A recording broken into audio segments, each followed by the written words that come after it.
কি গো, মেয়ে ঘুমালো? হ্যাঁ, এই ঘুমালো। নাও, এই যে চা। হ্যাঁ।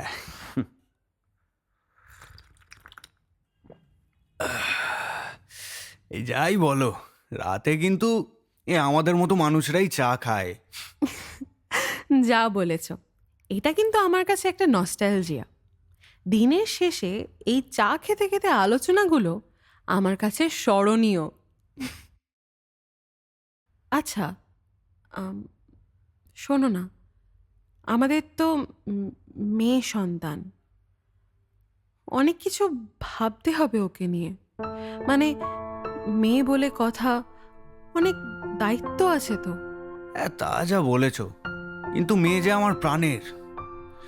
ও তো আমার বাড়ির লক্ষ্মী, কিন্তু হ্যাঁ, একটা তো চিন্তা থেকেই যায় না। হুম, তাহলে বলো। বলছি, এখন তো অনেক ছোট আছে, না হয় সাবধানে আগলে রাখবো। বড় হলে কি করব বলো তো? আরে কি বলছো? কি করতে পারি? হ্যাঁ, ছোট হলেও কি সেফ? আজকাল তো আবার শিশুরাও নিরাপদ নয়। যা বলেছো, ছাড়ো তো, চাটা খাও। এইসব কথা ভাবতে বলতে কোনোটাই ভালো লাগে না। তা বলছি, মেয়েকে কোন স্কুলে ভর্তি করব গো? কোন স্কুলকে ভরসা করব? এখন তো স্কুলও সেফ নয়, তাই না? মেয়েকে টিউশনে দিলে যদি রাত হয় ফিরতে, তাহলে রাতে ফিরতে গিয়ে যদি ওর সাথেও কোনো দুর্ঘটনা ঘটে? কিন্তু জানো তো, স্কুল জীবন অবধি না হয় আগলে রাখলাম, কিন্তু তারপর কলেজে উঠলে কি হবে? আর যদি ইন্টার্নশিপ করতে যায় তাহলে? তাহলে তাহলে আমার মেয়ে কি হবে? Police officer? ডক্টর? ভেবেছিলাম আমার মেয়ে ডক্টর হবে, কিন্তু এখন ভাবছি মেয়েকে স্ক্যাম থেকে বাঁচাবো নাকি রেপ না হওয়ার থেকে। কি হবে? কোন জায়গাতে শান্তি আছে বলতে পারো? না না, কোথাও নেই। নেই তো। আমার মতে একমাত্র বিয়ে দিলেই হয়তো শান্তি।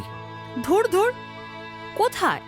বিয়ের পর যদি কিছু হয়, মারিটার রেপ কত বড় জিনিস বলো তো। না না না, এই চিন্তা আর নেওয়া যাচ্ছে না, বুঝলে?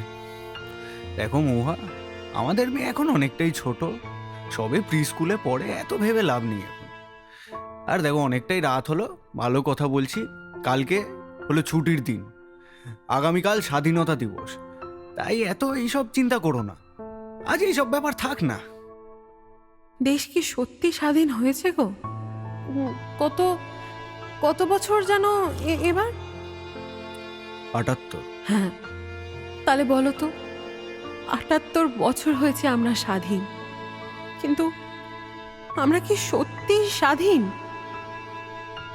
প্রি ইন্ডিপেন্ডেন্সে রাস্তাঘাটে মানুষ চলতে ভয় পেত, কিন্তু এখন ৭৮ বছর হয়েছে আমরা মুক্ত, কিন্তু আমরা আদেও মুক্ত? ৭৮ বছর হয়েছে আমরা ভয়হীন। আমরা সত্যি ভয়হীন তো? যদি সত্যি ভয়হীন হই, তাহলে আজ আমরা ভয় পাচ্ছি কেন? এই ৭৮ বছরে আমরা আমাদের নিজস্ব পরিচিতি পেয়েছি, সত্যি পরিচয়টা পেয়েছি তো। এই ৭৮ বছরে আমরা আমাদের বাড়ি পেয়েছি, যেখানে আমরা শান্তিতে থাকতে পারি। তুমি বলো তো, আমরা সত্যি বাড়ি পেয়েছি? বাড়িতে কি সত্যি শান্তি আছে? এই ৭৮ বছরে আমরা অন্ধকার থেকে আলোতে এসেছি। তাহলে বলতে পারো, আজ রাস্তার অন্ধকারে এত ভয় কেন?